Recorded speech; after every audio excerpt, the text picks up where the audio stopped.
पुराण अनुसूची के भाग 7 में आपका स्वागत है। आज की प्रस्तुति में आप यमलोक के 4 द्वारों का संपूर्ण वर्णन जानेंगे और यह भी कि किस तरह की जीवात्माओं को कौन से द्वार से प्रवेश कराया जाता है। वह यमपुरी बहुत विशाल है। उसका विस्तार व ऊंचाई हमने आपको गरुड़ पुराण के पिछले भाग में बताया था। अब हम आपके समक्ष यमलोक के 4 द्वारों का संपूर्ण विवरण कर रहे हैं। पक्षीराज गरुड़ भगवान से बोले कि हे प्रभु, आपने मुझे यम मार्ग का संपूर्ण ज्ञान दिया, यमपुरी का विस्तार भी आपने मुझे भली भांति बताया। हे भगवान, अब आप मुझे बताइए कि यमपुरी में 4 द्वार क्यों हैं और क्या वे चारों द्वार एक जैसे हैं या उनमें किसी तरह का भेद है। कृपया आप मेरे इस संशय को नष्ट करें। हे पक्षीराज, आपके प्रश्न बहुत उत्तम हैं। यह प्रश्न मनुष्य जाति के लिए लाभकारी सिद्ध होंगे। तुम इनके उत्तर सुनो। यमपुरी में कुल 4 द्वार हैं, पूर्व, उत्तर, पश्चिम और दक्षिण। इन सभी चारों द्वारों की अपनी ही अलग विशेषताएं हैं। सर्वप्रथम मैं तुम्हें यमपुरी के पूर्व द्वार का महत्व बता रहा हूं। यमपुरी का पूर्व द्वार बहुत ही सुंदर है। वहां फहराती हुई सैकड़ों पताकाएं उसकी शोभा बढ़ाती हैं। हीरे, नीलम, पुखराज और मोतियों से वह द्वार सजाया हुआ है।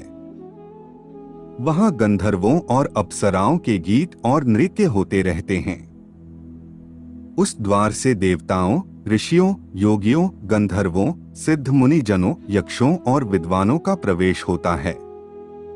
उत्तर द्वार। इस नगर का उत्तर द्वार घंटा, छत्र तथा नाना प्रकार के रत्नों से अलंकृत है। वहां वीणा और वेणु की मनोहर ध्वनि गूंजती रहती है। गीत, मंगलगान तथा ऋग्वेद आदि के उच्चारण वहां होते रहते हैं। वहां महर्षियों का समुदाय विराजमान रहता है।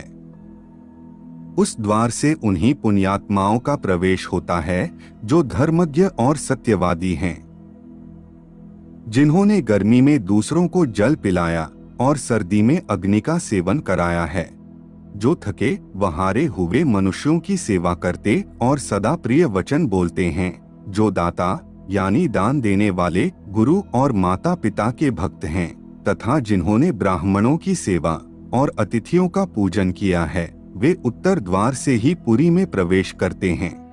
पश्चिम द्वार। यमपुरी का पश्चिम महाद्वार भांति भांति के रत्नों से विभूषित है।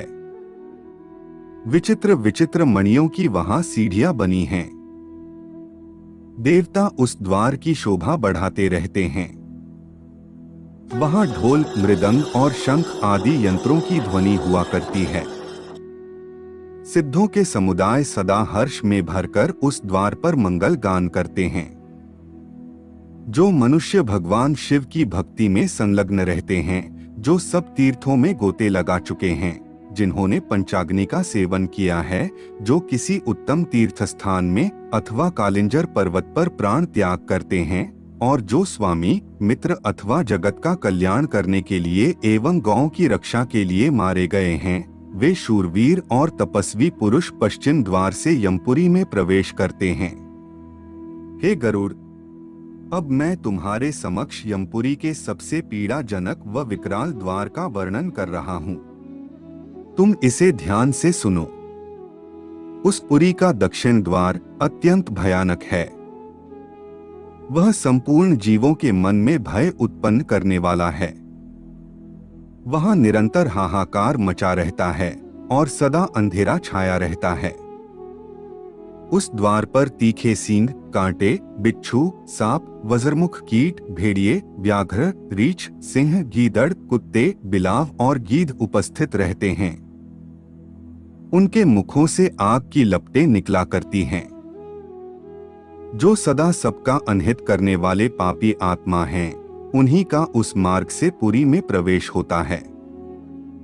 जो ब्राह्मण, गौ, बालक, वृद्ध, रोगी, शरणागत, विश्वासी, स्त्री, मित्र और निहत्थे मनुष्य की हत्या कराते या करते हैं, पराई स्त्री के साथ संभोग करते हैं, दूसरों के धन का अपहरण करते हैं, संपत्ति हड़प लेते हैं, दूसरों को जहर देते और उनके घरों में आग लगाते हैं, किसी के वस्त्र, वस्तु और आभूषण की चोरी करते हैं, दूसरों की विवशता देखकर उनके प्रति क्रूरता का बर्ताव करते हैं, सदा झूठ बोलते हैं, नगर, राज्य तथा राष्ट्र को महान दुख देते हैं, झूठी गवाही देते, कन्या बेचते, अभक्ष्य भक्षण करते, माता पिता को कटुवचन सुनाते तथा और भी अन्य प्रकार के महापापों में संलग्न रहते हैं, वे सब दक्षिण द्वार से यमपुरी में प्रवेश करते हैं। हे खगेश, आशा है कि मेरे द्वारा बताए गए वचनों से तुम्हारे यह संशय नष्ट हो गए होंगे।